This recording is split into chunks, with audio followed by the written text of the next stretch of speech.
ወርቁን ማን ይግዛው አላውቅም። ሁለተኛ ነገር፣ ሶስተኛ ነገር ከእኔ ምንም አይነት ግንኙነት የላትም ሄርሜላ። የሄርሜላ የሕክምና ውጤት ለምንድን ነው የደበቀው? አቤል፣ ሁለታችሁ የምታውቁት ነገር አለ ነው? ሚዲያ ላይ እንደወጣ የፈራችሁት ነገር ታሪክ የለም። እያየህ ነበር አይደል? እኮ የሕክምና ውጤቱን መደበቅ ለምን አስፈለገ? ወይስ ልጅቷ አርግዛለች ነው?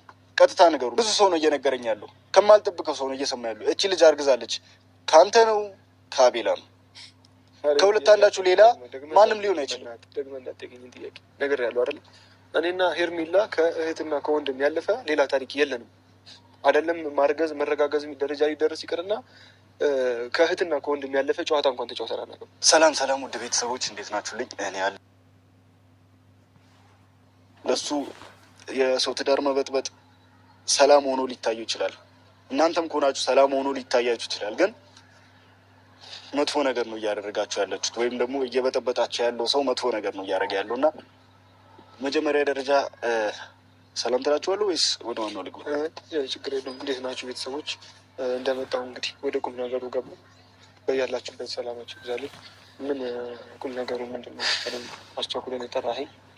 ሁለተኛው ነገር ደግሞ እንደዚህ ተረጋግተህ አልነበረም የደወልክልኝ። ምንድን ነው የተፈጠረ ነገር አለ? የማላውቀው ችግር አለ? ያጠፋሁት ጥፋት አለ? ስሚቀር። እሺ፣ በመጀመሪያ ደረጃ የትናንትና ቪዲዮ አይተሃል ብዬ አስባለሁኝ። ያ ወርቅ ሄርሜላ እንደገዛችው አብርሽ እንዳልገዛው ሰማሁኝ፣ አየሁኝ። ይሄ ነገር እናንተ ማላችሁበት ወይስ ደግሞ የሄርሜላና የአብርሽ ነገር ብቻ ነው? መቼም ሄርሜላ የምታደርገው ነገር እንዳለ እናንተ ታውቃላችሁ። ሄርሜላ የምታደርገው ነገር እንዳለ ከእናንተ ጋር እንደሆነ፣ ሀሳቧ ከእናንተ ጋር እንደሆነ፣ የምታደርገው ነገር ቀድማ ለእናንተ እንደምነግራችሁ አውቃለሁ። ያ ነገር እናንተም የእናንተም እጅ አለበት ወይስ ደግሞ የሄርሜላ ሴራ ብቻ ነው? ስጦታ መስጠት ከፈለገች ቀጥታ ራሷ መታ መስጠት ትችላለች። አብርሽም ደግሞ መዋሸት አይጠበቅበትም ነበር። በመጀመሪያ ደረጃ እኔ የስጦታው ቀን አልነበርኩም። ምናልባት አስተውለው ከሆነ በሆነ አጋጣሚዎች ስጦታው ሲሰጣት እንግዲህ የደስታዋ ቀን ላይ አልነበርኩኝም። ምክንያቱ አልተመቸኝም ስለነበረ ነው። ነገር ግን አሁን ሄርሜላ ታምጣው ወርቁን አብርሃም ይግዛው ምናምን ማውቀው ታሪክ የለም። የመጀመሪያ ነገር ግን ደግሞ አብርሃም ምናልባት ከሰማኸው መኪና የሰጣት ቀን እኔ ወርቅ ልገዛላት አስቤ ነበር ሲል ሰምተዋል። አጠገባችን ነበርክና ሌላ ለምን ወደ ሌላ ሀሳብ ትሄዳለህ? ወርቅ ልገዛላት አስቤ ነበረ፣ የሚመጥናት ስላላገኘው ነው መኪና የገዛሁት አለ። በነጋታው ደግሞ የሚመጥናትን ወርቅ አገኘ የገዛላት። ለምንድን ነው ስጦታ መሆኑን ብቻ የማታስተውለው? እኔ ስለ ስጦታው ሳይሆን ያወራሁት ሩታን መዋሸት በዚያን ያክል በረጅም መንገድ ሩታን ለመዋሸት ረጅም መንገድ መሄድ ለምን አስፈለገ? አሁን አብርሽም ሩታ እኮ የሰማችው ነገር ስላለ ነው። ራስህም አይተዋል አይደለ? ሩታ ያንን ወርቅ አንተ እንዳልገዛኸውና ሄርሜላ እንደገዛችው ሰማሁኝ ያለችው። እሱ ደግሞ ምን አላት? እኔ ራሴ ነኝ የገዛሁት 420 ሺህ ብር አውጥቼ አለ። ስለዚህ አሁን ማን ነው ትክክለኛ? እኔ አላውቅም፣ ወርቁ የት እንደተገዛ አላውቅም። ነገር ግን አብርሃም እንደገዛው ሰምቻለሁ። ሄርሜላ አሁን ያለችበት ሁኔታ ታማለች፣ አንደኛ ነገር። ሁለተኛ ነገር ራሷን የምታረጋጋበት ሰዓት ላይ ነው። በዚህ ሰዓት ወጥታ በምን አይነት ፍጥነት ወርቅ ልትገዛ ትችላለች ታስባለህ? እኔ ቁጭ ብዬ የፈለግኩትን ነገር ማዘዝ እችላለሁ። ያለንበት ዘመን የዘመነ ዘመን ነው። ገባ አይደለ? ተነስታ ግዴታ ራሷ ሄዳ መግዛት አይጠበቅባትም። ስለተኛች ቁጭ ብላ እኮ ማዘዝ የምችለው ነገር ነው። ገባ አይደለ? ለአብርሃም ያንን ነገር የወርቁ ነገር አድርጋለታለች። ለሩታም ደግሞ ያንን ነገር እኔ አታድርግላት አይደለም ለሩታ ስጦታ ፈረንጁ አሁን የ420 ሺህ ብር ምናምን መሆኑ ነው ያሳሰበ ወይንስ ሄርሜላ እንኳን የምር ገዝታውን ቢሆን ምንድን ነው የሚደምር? ለምን ሩታን ለምን መዋሸት አስፈለገ? አብርሽ እኔ ነኝ የገዛሁት ለምን ማለት አስፈለገ? ሄርሜላን ስጦታን ሲሰጠችሽ ብሎ ቀጥታ ቢሰጣት እኮ ይሄ ሁሉ መበጥበጥ እኮ አይመጣም ነበር። ምን ጥፋት ነው አሁን? ሄርሜላ እንኳን ቢሆን አሁን እኔ ይሁን አይሁን አላውቅም፣ ስለ ሄርሜላ አላውቅም። በዚህ ሰዓት ሄርሜላም እንኳን ግን አንስታ ሰጣቸው ቢሆን መጥፎ ነው እኮ። ፍቅርን ነው የሚያሳየው አይደል? ስጦታ ማለት እኮ ደስታን፣ ፍቅርን ነው የሚያሳየው። አብርሃም መኪና የሚያክል ነገር ሲሰጥ ሄርሜላ ደግሞ ወርቅ ሰታ ቢሆን እኔ አላውቅም፣ እውነት ይሁን ሄርሜላ ትግዛው አብርሃም ይግዛው አላውቅም። እኔ አብርሃም እንደገዛው ነው የሰማሁት። ግን ቢሆን እንኳን እንዴት ነው ጥፋት ቢሆን እንዴት ነው ስህተት? እኔ በበኩሌ ስህተት መስሎ አይታየኝም። ምናልባት ውሸቱ ከሆነ ያስደበራት ሩታን አላውቅም። ይህ ልጠቀኝ የጠራኝ ከዛ በፊት ሩታ ከሄርሜላ ምንም ነገር እንደማፈልግ ከትዳሯ ከህይወቷ እንድትወጣ ብቻ እንደምትፈልግ አንተ ማይተሃል። ቀጥታ የተናገረችው ነገር ነው። ገባህ አይደል? ከሄርሜላ ምንም ነገር አልፈልግም፣ ከህይወቴ ከትዳሬ ብቻ ትውጣ ነው ያለችው። ገባህ አይደል? አሁን ግን ተነስታ በእንደገና ነገሮችን ሩታ እንድትናደድ ምናምን እያደረገች ከሆነ በጣም ተሳስታለች። ማይሆን ነገር ውስጥ ነው እየገባች ያለችው። ይህንን ነገር እየነገርኩ ያለሁት ሄደ እንድታናግራት ብቻ ነው። በቃ ሩታ አልፈለገችሽም በቃ አለቀ። ሄደ እንድታናግራት እንጂ እኔ ምንም ልፈጥር አይደለም መጥቼ እየነገርኩ ያለሁት። ይበልጥ ግን ማወራ ነገር ስላለ ነው። አንተና አቤላ ከዚህ በፊት ነገሮችን የሆነ ውስብስብ ስታደርጉት፣ ስበጠብጡ፣ ሴራ ሲታሴሩ ነበር ማውቃችሁ። አሁን ግን ነገሮችን ገልብጣችሁት ሁለታችሁ ተጣልታችሁ በሄርሜላ ጉዳይ የተጣላችሁበት ምክንያት ማወቅ እፈልጋለሁ። እሺ እኔና አቤላ ሴራ የሚባል ነገር አሲረን አናውቅም። በመጀመሪያ ደረጃ በንጹህ ልብ ነው ሁሉን ነገር እያደረግን ያለ ነው። በመጀመሪያ ደረጃ ሴራችሁ ስላልከኝ ማለት ነው። አቤል ጓደኛዬ ነው። የማያግባቡ ነገሮች ተፈጠሩ፣ ተጋጨን። ያ ማለት እድሜ ልካችን ተጋጭተን እንቆያለን ማለት አይደለም። ልክ ከአንተ ጋር እንደተጋጨሁት ከማንም ጋር ከሁላችሁም ጋር እንደተጋጨሁት የተጋጨ ነው። ያጋጨን ደግሞ ሀሳብ ነው። ያ ሀሳብ ምንድን ነው? ሄርሜላ እንደምታውቀው አሟታል። ሆስፒታል እንሂድ ስንላት ከኔና ከአብርሃም ጋር እዩም ነበረ አልሄድም አለች። ነገር ግን ከአቤል ጋር ሆስፒታል ሄዳለች። የታዘዘው መድኃኒት አለ ምናምን የሕክምና ወረቀቱን ማየት ፈለግን። እኔም እዩም ማየት ፈለግን። ምክንያቱም እየተወራ ያለው ነገር አለ፣ የምንገምተው ነገር አለ። ለምንስ ይደበቃል? ህመም በዚህ ልክ ለምን ይደበቃል ብለን ማወቅ ስለፈለግን ጠየቅናት። ስንጠይቃት አቤል ግን ነገሩን ወደ መነጫነጭ አረገውና ትንሽ ነገሩ ሰፋ። ያው እስካሁን የሕክምናውን ወረቀት አላሳዩኝም። ምን እንዳመማት አላወቅንም። እንድናገኛትም አትፈልግም በዚህ ሰዓት። ነገር ግን አሁንም ምን እንደሆነ በሽታውን ማወቅ ፈልጋለሁ። ይሄ ነው ከአቤል ጋር ያጋጨኝ። ሌላ ምንም የተለየ ሴራ የሚያሰሩ ነገር የለም። አሲሬ ነው ማናውቅም፣ ሴራ አሲሬ አላውቅም ከአቤል ጋር ተቀራኝቼ። እሱ ችግር የለው። አሲራ የማታውቅ ከሆነ ትከፍለዋለህ። አሲራ የምታውቅ ከሆነ ደግሞ ይቀጣል። እሱ ችግር የለውም። ግን ደግሞ የሄርሜላ ነገር የሄርሜላ የህክምና ውጤት ለምንድን ነው የደበቀው አቤል?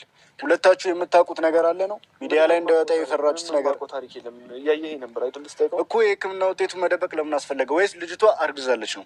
ቀጥታ ነገሩን ያንተ ነው ወይስ የአቤል ነው ልጁ? ለምንድን ነው መደበቅ ያስፈለጋችሁ? ምንድን ነው እኮ ማንም እንደሚያደርግ ሰው እኮ ማርገዝ ትችላለች አይደል? እኔ እኮ እየጠየቅኩ ነው ያለሁት የህክምና ውጤቱ ለምን መደበቅ አስፈለገ? ለአብርሽም እንደተደበቀበት ሰሞኑን አላውቅም። አርግዛለች የሚባል ነገር አላውቅም። እኔ እየጠየቅኳት ነበር እኮ ለምንድን ነው የህክምና ውጤቱ ማታወጡት ነው እያልኩ ያለው። እኔም እኮ ጠያቂ ነኝ። የህክምና ውጤቱ ስጡኝ እያልኩ ነው። እኔ ታርግዝ ምን አውቃለሁ ፈረንጁ። እሺ ከአቤል ነው ያረገዘችው? ይኸውልህ እኔ እየሰማኝ ስለሆነ ነው። እቺ ልጅ አርግዛለች የሚባል ነገር እየሰማኝ ነው። አንደኛ ነገር እኔ ከአቤል ጋር ግንኙነት ይኖራቸው አይኖራቸው አላውቅም። እኔና አቤል ተጋጭተናል። አይተሃል አይደል እንዴ? ተጋጭተናል። ያጋጨን ነገር ደግሞ ህክምና ውጤቱ ነው። እኔ እርጉዝም ትሆን እኮ ቢነግረኝ እኮ ኖርማል ነው አይደል? ሁሉም ነገር መፍትሄ የሚኖረው ስትናገር ነው። ምክንያቱ ስላልነገሩኝ ነው የተናደድኩት። ምክንያቱም ብዙ ጊዜ ብዙ ነገር ሲደርስባት በእሷ እኔ ራሱ ብዙ ነገር ደርሶብኛል አይደል? በሄርሜላ አርግዛም ከሆነ ኖርማልም ሌላ ነገር ከተፈጠረ ንገሪኝ ብዬ እየጠየቅኩ የነበረው ለዛ ነው። አቤል ግን በቃ የራሷ ፕራይቬሲ ነው አትናገርም እያለ ነበር። ምን እንደተፈጠረ አላውቅም። እኔ ማርገዝ እንኳን ቢሆን ከኔ ጋር የሚገናኝ ጉዳይ የለም። ከአቤል ጋር የሚገናኝ ጉዳይ ያለ አይመስለኝም በእርግጠኝነት። ግን እቺ ሄርሜላ የምትባለው ህይወት ላይ የሆነ ነገር ከተፈጠረ በአንተና በአቤል እንደሆነ ማመንና መቀበል መቻል አለብህ። ምንድን ነው የሚፈጠረው? ምክንያቱም ከዛ በፊት አንድ ላይ የነበራችሁት እናንተ ናችሁ። እንዲ አንድ ላይ መሆን ማለት ማስረገዝ ማለት ነው እንዴ? አብረን ሆነ እቺ ልጅ አረገዘች ከተባለ መቼም ከአብርሃም አይደለም አይደለ? ከአብርሃም እንዳልሆነ እርግጠኛ ነኝ። እኔ ስለ ራሴ ነው የማውቀው። ከኔ አታረግዝም አላረገዘችም። ከዚህ በኋላ እንደዚህ አይነት ጥያቄ እንዳትጠይቀኝ። እኔ ይደብረኛል። እንደ እህቴ ነው ማያት። ልጅቷን አረገዘች ከአንተ ብትለኝ ይደብረኛል። እሺ አንተ አሁን ምንም የምታውቀው ታሪክ የለም? ምንም የማውቀው ታሪክ የለም። እንደውም ማወቅ ስለምፈልግ ነው እስካሁንም። ብቻ ነገሩ ተደብቆብኛል። እኔም ማወቅ እፈልጋለሁ። እሺ ይኸውልህ ነገሮችን መደባበቅ ወይ ደግሞ መዋሸት ይቅረብ። እዚህ ጋር ስለዋሸን ምንም ነገር የሚጨመርልን ነገር የለም። የሆነ ቀን አንድ ቀን እውነቱ መውጣት የሚችል ነገር ነው። ገባህ አይደለ? እቺ ልጅ አርግዛለች እየተባለ ነው ከብዙ ሰው ሰምቻለሁ። አሁን ይኸውልህ እኔ ሄጄ ማለት ነው የተመረመረችበት ቦታ ሄጄ መጠየቅ እችላለሁ። ግን ደግሞ ቀድሜ አንተ ጋር ሄጄ ላጣራ ብዬ ፈረንጁ እኔ እንደሱ አድርገህ የሕክምና መረጃውን ብታሳየኝ እኔ እንኳን ውስጤ ይረጋጋል። ገብቶሃል? ማርገዟ አይደለም እኔ ሌላ ምንም ብዙ አይነት በሽታ አለ አይደል? ለምን መናገር እንዳልፈለገች አላውቅም። ይኸውልህ ከብዙ ሰው እየሰማሁ ነው አልኩህ። በመጀመሪያ ደረጃ ከብዙ ሰው ማለት ነው፣ ብዙ ሰው ከማልጠብቀው ሰው። ለምን እናንተ የደበቃችሁት ነገር ከሰው እየሰማን ነው። እኔ ሳልሰማ ማን ነው ምንድን የደበቁት? ከሰው እየሰማን ነው አልኩህ። ይኸውልህ ስማኛ፣ እንደ አዳምጠኝ። ብዙ ሰው ነው እየነገረኝ ያለው፣ ከማልጠብቀው ሰው ነው እየሰማ ያለው። እቺ ልጅ አርግዛለች። ከአንተ ነው ከአቤላ ነው? ከሁለት አንዳችሁ ሌላ ማንም ሊሆን አይችልም። ነገር ያለው አይደል? እኔና ሄርሜላ ሰላም ጤና ይስጥልኝ። ውድና የተከበራችሁ የብዙኃን ቻናል ቤተሰቦች እንዴት አላችሁ? እኔ ያለው እግዚአብሔር ይመስገን ሁሉ ሰላም ነው። እንግዲህ እኔ እንዳያችሁት መግቢያ ላይ ሄርሜላ እርጉዝ እንደሆነች ነው። በዛ ባለፈውም አብርሃም እና ጓደኞች ሄዶ ሲጠይቋት የዛን ምልክት ነው፣ ግን ብዙዎቹ ጨጓራ ነው እያሉ ነው እንትን ያሉት። ሰው ተደብቋል፣ ነገርየው ተደብቋል። የደበቀው ደግሞ አቤል ሄዶ ነው። ለምን ማለባበስ እንደፈለጉ አላውቅም እንጂ አቤልና ብሩክ ናቸው ያስረግዟት ይላሉ። ለምን አብሮሽ ነበር አብሯት አልጋ ቤትም ምንም እንትን ስለያየ ነው። በነገራችን ላይ አናውቅም፣ ግን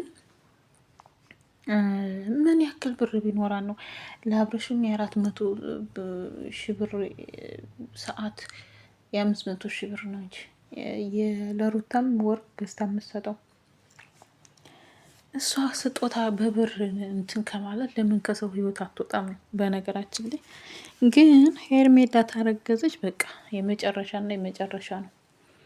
እና ከማን ያረገዘችው? ለምንስ መደበቅ አስፈለጋት? አሁን ላይ ብዙ አነጋጋሪ ሆኗል ማለት ነው። ብዙ ነገር ማለት ነው። እኔ እርጉዝ ናት ነው የምለው፣ ግን የዛለታ ምናምን ጨጓራ ምናምን ብለው ሊያስተባብሉ ፈለጉ። አይደለም፣ ይሄ ጨጓራ አይደለም። ጨጓራ አንዴ እንደጎረሳቸው ጨጓራው ያማል፣ እኔ አይቼዋለሁ። ግን ደግሞ እንደዚህ አይደለም። ከነ ብሩክ ለምን መደበቅ ተፈለገ? አይዶ ነው። ግን እርግዝና ከሆነ ይወጣል እያደር። መደበቅም አትችለው ነው፣ መደበቅም አትችልም። ፍጥጥ ብሎ ነው የሚወጣው ምንም ነገር ቢሆን። እና ወደ ቤተሰቦቼ እያሻሸሽ ስስመው የነበረው አብርሽ ነው። እንዴት ከአቤልና ከንትና ትወልዳለች? የማይመስል ነገር ለሚስት አትንገር አላሉ ሰውየው። እኔ ግን በጣም ግርም የሚለኝ ሰው ትዳር ላይ ትዳር እያላችሁ ልጅ እያላችሁ እያወቃችሁ ጥጥል የምትሉን ነገር እኔ በጣም ይገርመኛል፣ ይደንቀኛል። ያው ምሬን ነው የምላችሁ፣ ግርም ይለኛል።